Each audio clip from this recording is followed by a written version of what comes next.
se conoció a través de un tuit el famoso acuerdo de reestructuración de deuda que tanto Argentina venía trabajando para lograr.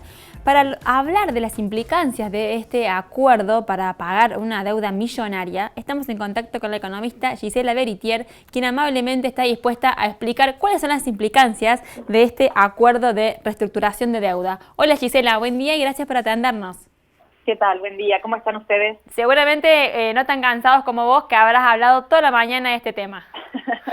La verdad que es un hecho importante, ¿no? Y en realidad creo que marca un hito posterior, digamos. Ahora, a partir de esto, se puede hablar de un plan económico, ¿no?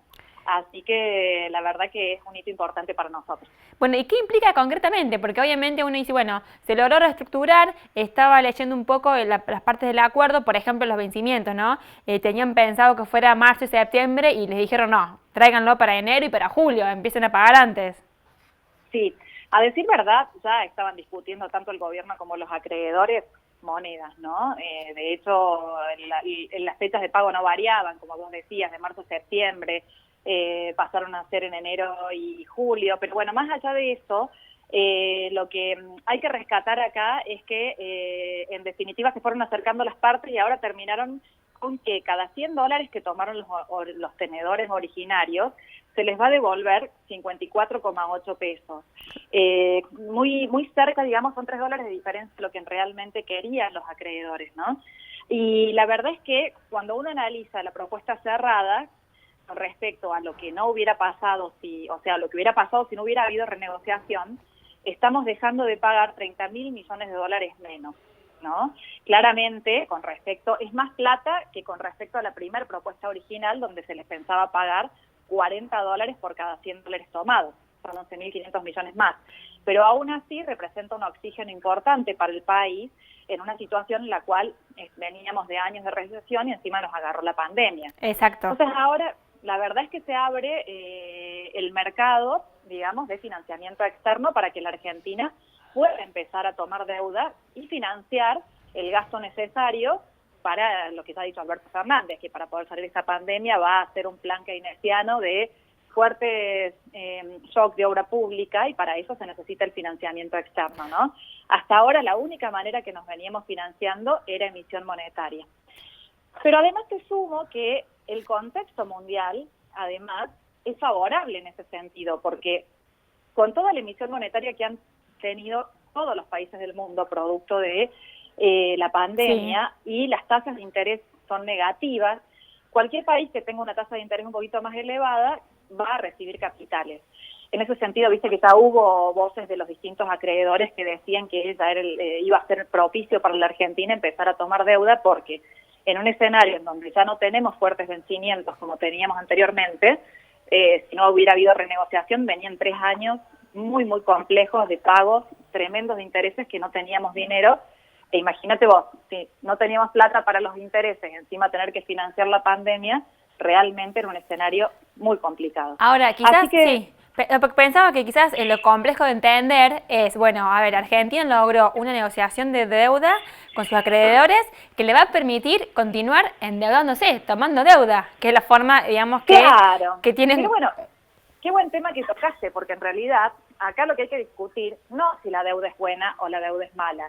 Obviamente hay deuda buena y deuda mala. Es lo mismo que si vos tomás un préstamo para hacerte una casa o si tomás un préstamo para quemártelo en consumo. Claro. Acá pasa lo mismo, digamos, ¿no? Hemos tomado un montón de deudas que, si yo te pregunto hoy dónde está... Es lo que nadie sabe. ¿No? Entonces, acá en definitiva, el problema no es la plata que se tome, el problema es para qué se usa la plata que se tome. Y eso también como ciudadanos... Sí. ¿Cómo? No, porque pensaba también como ciudadanos, no, el Congreso, bueno, fue la gran discusión también que la gran crítica a Macri, digo, porque el Congreso no podría habernos cuidado como representantes nuestros, haber dicho, a ver, ¿cuál va a ser el plan? ¿Dónde se va qué se va a financiar con esta deuda?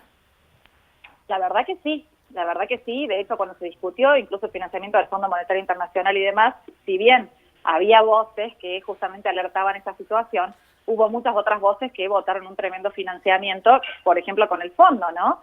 Y al fondo realmente le interesaba cerrar este acuerdo. Es un alivio para el fondo, porque Argentina representaba el mayor deudor express por la cantidad de tiempo en que tomó la deuda, y además lo abultado de la cantidad de la misma en los últimos tiempos. Entonces, la verdad que entrar en default para el mismo fondo era un costo político y económico muy, muy grande, porque justamente de ambos lados, ¿no? Tanto desde el Ejecutivo en ese momento como desde el mismo Fondo Internacional, realmente fue como bastante inconsciente, ¿no? El tema en que se manejó el tema de la deuda. Claro. Así que realmente ahora se plantea la situación en donde, si bien uno puede empezar a tomar deuda, también lo puede hacer de manera más moderada, sí, para financiar lo que se tenga que financiar, que es deuda pública, que es obra pública y no de repente fuga de divisas. Y realmente en un momento en donde el único sector en pie es el sector público, porque el productivo está hecho pedazos, la manera de poder reactivar la economía es volcando dinero a la economía, y sobre todo a los sectores productivos para que la rueda empiece a generar. Por ejemplo, hoy al mediodía el presidente va a lanzar el plan Procrear, que todavía, bueno, hay algunos detalles, no se conoce bien cómo va a ser, pero digo, bueno, está un poco de la mano de lo que vos decías, este plan económico para reactivar. Y se supone que con el canje con los deudores, con los acreedores, es también, sí, digamos, una forma de decirle al resto de los prestadores, bueno, ahora Argentina puede seguir, o sea, préstanos plata. ¿Queda habilitado eso? Ahora queda habilitado, se le abre a la Argentina el mundo, el financiamiento al resto del mundo, que estaba cerrado desde abril del 2018. Porque recordemos que el financiamiento externo o los deudores le prestaron a Argentina hasta abril del 2018. En abril del 2018 hubo una situación en la cual dijeron, no, ya prestamos demasiado, nos vamos antes de que no podamos recuperar lo que prestamos. Y ahí fue cuando comenzaron las corridas cambiarias de abril, de junio y todo el 2019 también, donde finalmente se entró en esta situación en donde ya se vio que se le había prestado demasiado dinero a la Argentina, luego vino el Fondo Monetario Internacional, que el dinero del fondo también fue a financiar fugas. Entonces realmente, la verdad que fue bastante desafortunado lo que sucedió, ¿no? Claro. Pero en este sentido, ahora está la responsabilidad del presidente actual de ver cómo toma esa deuda para financiar el gasto, en qué la dirige, porque la verdad es que sí, todos los países se endeudan, ¿no? Absolutamente todos para poder financiar su desarrollo. Pero justamente esa es la palabra, desarrollo. Si yo tomo deuda, no para desarrollo, sino para fuga, consumo, lo que sea, entonces vamos a seguir siempre en la misma situación. Esperemos que ahora que se ha logrado esta renegociación y que la Argentina tiene más oxígeno, sea el momento histórico para replantear un país en serio, ¿no? Por último, Gisela, ¿qué va a pasar con aquellos acreedores que estaban más reacios al acuerdo? Digamos, que no estaban dispuestos a negociar con Argentina. Justamente lo que decían es que si negociaban con Argentina estas condiciones, el resto de los países del mundo también iba a ser como un precedente para negociar con el resto de los países y no estaban de acuerdo. Bueno, pero vos fíjate que los mismos acreedores ahora están diciendo que en realidad es la situación propicia para la Argentina, porque con la cantidad de dinero que hay en todo el mundo dando vueltas, que Argentina ahora tenga un perfil despejado, es como un país óptimo para invertir. Acá son posturas y de hecho son los diálogos de cada negociación, donde uno se pone en una punta y el otro se pone en otra. Pero, por ejemplo, en el caso específico de BlackRock, los 2.000 millones de dólares extras que reclamaban representan solamente el 0,1% de la composición de la cartera total que tiene BlackRock.